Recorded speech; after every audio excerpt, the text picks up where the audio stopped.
Hello friends, நான் உங்கள் திவ்யா பாரதி. இது உங்கள் சேனல் BasicToPro Tamil. இந்த வீடியோவில் பாரதியார் யூனிவர்சிட்டி ப்ரோக்ராமிங் இன் ஜாவா லேப் சீரீஸில் தேர்ட் ப்ரோக்ராம் தான் பார்க்க போகிறோம்.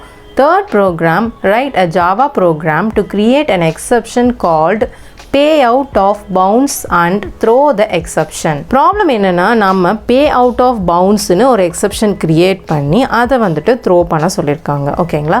ஸோ ப்ரோக்ராம் போகிறதுக்கு முன்னாடி எக்ஸப்ஷன்னா என்ன, எக்ஸப்ஷன் ஹேண்ட்லிங்னா என்ன, அதில் உள்ள கீவேர்ட்ஸ் என்னென்ன அண்ட் அதை எப்படி யூஸ் பண்ணுறது அப்படிங்கிறத பார்க்கலாம். நம்ம ஒரு கோட் எக்ஸிக்யூட் பண்ணும்போது நமக்கு எரர்ஸ் வரும் இல்லையா?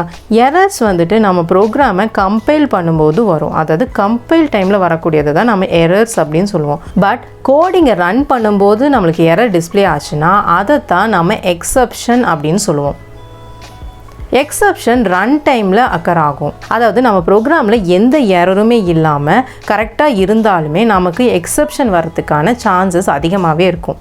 எக்ஸப்ஷன் நிறைய ரீசன்ஸ்னால வரும். சப்போஸ் யூசர் தப்பான டேட்டா ஆர் இன்புட் கொடுத்தாங்க அப்படின்னா எக்ஸப்ஷன் வரும்.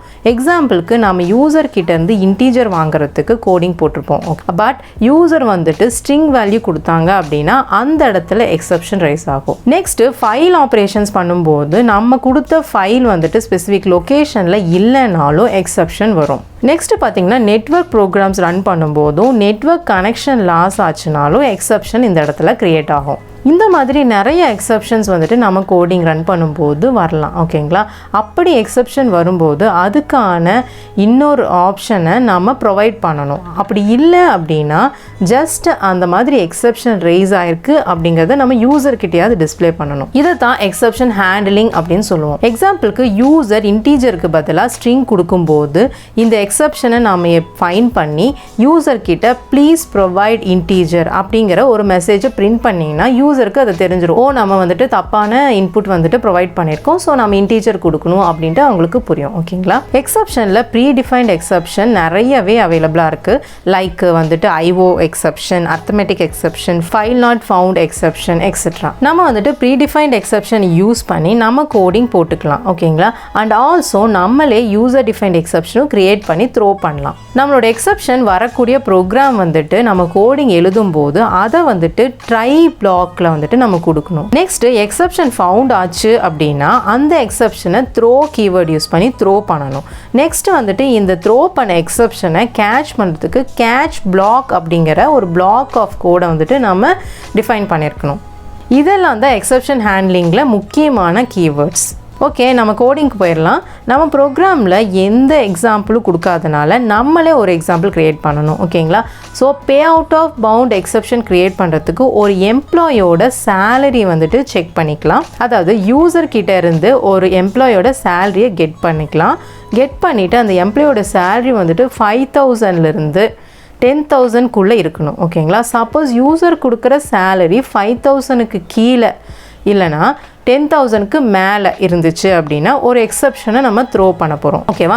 இதுதான் கான்செப்ட். கோடிங் போயிடலாம். யூசர் டிஃபைன்ட் எக்ஸப்ஷன் கிரியேட் பண்ணுறதுக்கு நம்ம ஃபர்ஸ்ட்டு ஒரு கிளாஸ் கிரியேட் பண்ணி எக்ஸப்ஷன் அப்படிங்கிற கிளாஸை வந்துட்டு நம்ம கிரியேட் பண்ண கிளாஸில் இன்ஹெரிட் பண்ணியிருக்கணும். நம்ம கொஸ்டினில் PayOut of Bounds exception create பண்ண சொல்கிறனால நம்ம PayOut of Bounds எக்ஸப்ஷன் அப்படின்னு ஒரு கிளாஸ் கிரியேட் பண்ணிக்கலாம். கிரியேட் பண்ணிவிட்டு எக்ஸப்ஷன் அப்படிங்கிற கிளாஸை வந்துட்டு இன்ஹெரிட் பண்ணிக்கலாம். இப்போ நம்மளோட கிளாஸ் வந்துட்டு எக்ஸப்ஷன் கிளாஸ் தான் மாறிடும். ஓகேங்களா? Public class PayOut of Bounds exception extends exception. இந்த கிளாஸ்க்குள்ள ஒரு கன்ஸ்ட்ரக்டர் கொடுக்கணும். கன்ஸ்ட்ரக்டரோட பேராமீட்டர் பார்த்தீங்கன்னா ஒரே ஒரு ஸ்ட்ரிங் தான் நம்ம கொடுக்க போகிறோம். எக்ஸப்ஷன் வந்ததுமே நம்ம யூசர் கிட்ட கொடுக்கக்கூடிய மெசேஜ் தான் இந்த ஸ்ட்ரிங். ஓகேங்களா? ஸோ இந்த ஸ்ட்ரிங் வேரியபிள் வந்துட்டு அந்த மெசேஜ் தான் ஹோல்ட் பண்ணும். கன்ஸ்ட்ரக்டருக்குள்ள சூப்பர் கிளாஸ் ஆன எக்ஸப்ஷன் கிளாஸ் கன்ஸ்ட்ரக்டரை வந்துட்டு நம்ம கால் பண்ணணும். அதுக்காக வந்துட்டு சூப்பர் ஆஃப் எஸ் அப்படின்ட்டு நம்ம கொடுக்கணும். ஸோ எஸ்ங்கிற ஸ்ட்ரிங் வேரியபிள் நாம சூப்பர் கிளாஸுக்கு நம்ம பாஸ் பண்றோம். ஓகேங்களா? இந்த லைன் எக்ஸிக்யூட் ஆகும்போது எக்ஸப்ஷன் கிளாஸோட கன்ஸ்ட்ரக்டருக்கு எஸ்ங்கிற ஸ்ட்ரிங் வேல்யூ வந்துட்டு நம்மளுக்கு பாஸ் ஆகும். நெக்ஸ்ட் சேலரின்னு ஒரு கிளாஸ் கிரியேட் பண்ணி மெயின் மெத்தடை வந்துட்டு டிஃபைன் பண்ணிக்கலாம். ஸோ மெயின் மெத்தடுக்குள்ளே பார்த்தீங்க அப்படின்னா public class salary public static void main. Next user கிட்டேருந்து வேல்யூ வாங்க போகிறனால ஸ்கேனர் கிளாஸுக்கு ஒரு ஆப்ஜெக்ட் கிரியேட் பண்ணிக்கலாம். Scanner in equal to new scanner of system dot in. Next user கிட்டேருந்து எம்ப்ளாயோட salary கெட் பண்ண போகிறோம். ஸோ என்டர் எம்ப்ளாயி சேலரின்னு கொடுத்துட்டு sal அப்படின்னு ஒரு இன்டீஜர் வேரியபிளில் நம்ம வந்துட்டு வேல்யூ கெட் பண்ணிக்கலாம். ஓகேங்களா? நெக்ஸ்ட்டு ட்ரை பிளாக் ஓப்பன் பண்ணி யூசர் கொடுத்த salary less than 3000 இல்லை greater than 10,000 அப்படின்ட்டு செக் பண்ணணும். ஸோ அதுக்காக இஃப் கண்டிஷன் வந்துட்டு நம்ம கொடுத்துக்கலாம்.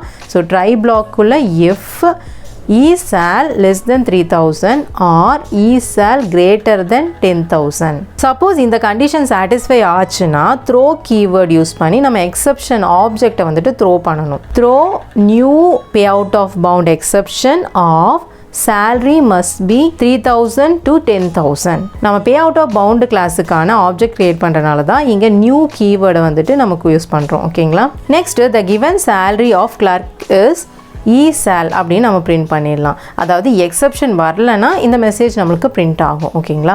நெக்ஸ்ட் ட்ரை பிளாக்கை க்ளோஸ் பண்ணிடலாம். இப்போது சப்போஸ் எக்ஸப்ஷன் வந்துச்சு அப்படின்னா கேட்ச் பிளாக் இருக்கணும் இல்லையா? ஸோ கேட்ச் பிளாக் ஒன்று க்ரியேட் பண்ணி அந்த கேட்ச் பிளாக்குள்ளே நம்மளோட எக்ஸப்ஷன் என்னது? payout of bound exception. So அதுக்கான ஆப்ஜெக்ட் நம்ம கொடுத்துக்குறோம். ஓகேங்களா? ஸோ அதுக்குள்ளே வந்துட்டு நம்மளோட எக்ஸப்ஷனுக்கான மெசேஜ் ஆப்ஜெக்ட்டை நம்ம பிரிண்ட் பண்ணுறோம். So system dot print line அப்படின்னு கொடுத்துக்கணும். இங்கே நமக்கு எக்ஸப்ஷன் கிரியேட் ஆச்சுன்னா salary must be 3000 to 10,000 அப்படிங்கிற மெசேஜோட ஆப்ஜெக்ட் வந்துட்டு எக்ஸப்ஷன் கிளாஸுக்கு பாஸ் ஆகும். நம்ம கிரியேட் பண்ண எக்ஸப்ஷன் மெசேஜோட பிரிண்ட் ஆகும். இவ்வளோ தான் ப்ரோக்ராம். இந்த ப்ரோக்ராம் நம்ம ரன் பண்ணி பார்த்தலாம். ஸோ இதுதான் நம்மளோட ஃபுல் கோடிங். இதை வந்துட்டு நான் நோட் பேடில் டைப் பண்ணி மெயின் மெத்தடுக்கான கிளாஸ் என்னது? salary இல்லையா? salary.java அப்படின்ட்டு நான் சேவ் பண்ணியிருக்கேன். ஓகேங்களா? ஸோ இப்போ வந்துட்டு நம்ம கமெண்ட் ப்ராம்ப்ட் ஓப்பன் பண்ணிக்கலாம். ஸோ கமெண்ட் ப்ராம்ப்ட் ஓப்பன் பண்ணி நான் டாக்குமெண்ட்ஸில் சேவ் பண்ணனால என்னோடய ஃபைலை டாக்குமெண்ட்ஸ்குள்ளே போயிட்டு நான் ரன் பண்ணுறேன். So cd space documents. Yes, டாக்குமெண்ட்ஸ்குள்ளே போயிடுச்சு. இப்போ வந்துட்டு நம்மளோட ப்ரோக்ராமை கம்பைல் பண்ணிக்கலாம். So Java C space salary.java. Error எதுவும் கிடையாது. ஸோ நம்ம வந்துட்டு ரன் பண்ணிடலாம். Java space salary. ஓகேவா? இப்படி கொடுத்தீங்க அப்படின்னா என்டர் எம்ப்ளாயி சேலரின்னு கேட்குது இல்லையா? ஸோ இந்த இடத்துல நான் 2000 அப்படின்னு கொடுத்துருக்கேன். ஸோ நம்மளோட சேலரி வந்துட்டு பார்த்திங்கன்னா 3000க்கு கீழே இருக்குது இல்லையா? ஸோ அதனால நம்மளுக்கான எக்ஸப்ஷன் க்ரியேட் ஆகிருக்கு. நம்ம கொடுத்த மெசேஜ் பார்த்திங்கன்னா payout of bound எக்ஸப்ஷனுக்குள்ளே நம்மளோட message salary must be 3000 to 10,000 print ஆகிருக்கு. நெக்ஸ்ட் அகெயின் ரன் பண்ணுறேன். ஸோ இப்போ வந்துட்டு நான் salary 12,000ன்னு கொடுக்குறேன். நம்மளுக்கான எக்ஸப்ஷன் க்ரியேட் ஆகிருக்கு. நம்ம கொடுத்த மெசேஜ் பார்த்திங்கன்னா payout of bound எக்ஸப்ஷனுக்குள்ளே நம்மளோட message salary must be 3000 to 10,000 print ஆகிருக்கு. ஸோ அகெயின் வந்துட்டு இந்த கோடை ரன் பண்ணி பார்த்துடலாம். நான் இப்போ ரன் பண்ணும்போது நான் வந்துட்டு 10,000க்குள்ளே கொடுக்குறேன். அதாவது 3000லேருந்து 10,000க்குள்ளே கொடுக்கலாம். ஸோ 5,000 அப்படின்னு ஸ்பெசிஃபை பண்ணலாம். ஸோ 5,000 பண்ணோம் அப்படின்னா நம்மளுக்கு எந்த வித எக்ஸப்ஷனும் க்ரியேட் ஆகலை. ஏன்னா நம்மளோட சேலரி வந்துட்டு கரெக்டான பவுண்ட்குள்ளே தான் இருக்குது இல்லைங்களா? The given salary of employee is 5,000 அப்படின்னு பிரிண்ட் ஆகிருக்கு. அவ்வளோதான் நம்மளோட ப்ரோக்ராம். இந்த ப்ரோக்ராம் ரொம்பவே சிம்பிளான ப்ரோக்ராம் தான். ஆனால் கரெக்டாக நீங்கள் வந்துட்டு டைப் பண்ணியிருக்கணும். அப்போ தான் வந்துட்டு கரெக்டான அவுட்புட் வரும். இந்த ப்ரோக்ராமை நம்ம சேனல் பிளாக் அண்ட் டெலகிராமில் ஷேர் பண்ணியிருக்கேன். கண்டிப்பாக போய் செக் பண்ணி பாருங்கள். அண்ட் ஏதாவது டவுட்ஸ் அண்ட் சஜஷன்ஸ் இருந்துச்சுன்னா கமெண்ட்ஸில் சொல்லுங்கள். இன்னும் நிறைய கற்றுக்க ஈஸியாக கற்றுக்க நம்ம சேனல் சப்ஸ்கிரைப் பண்ணிக்கோங்க. மறக்காமல் பெல் ஐக்கானை கிளிக் பண்ணிக்கோங்க. தேங்க்ஸ் ஃபார் வாட்சிங். See you.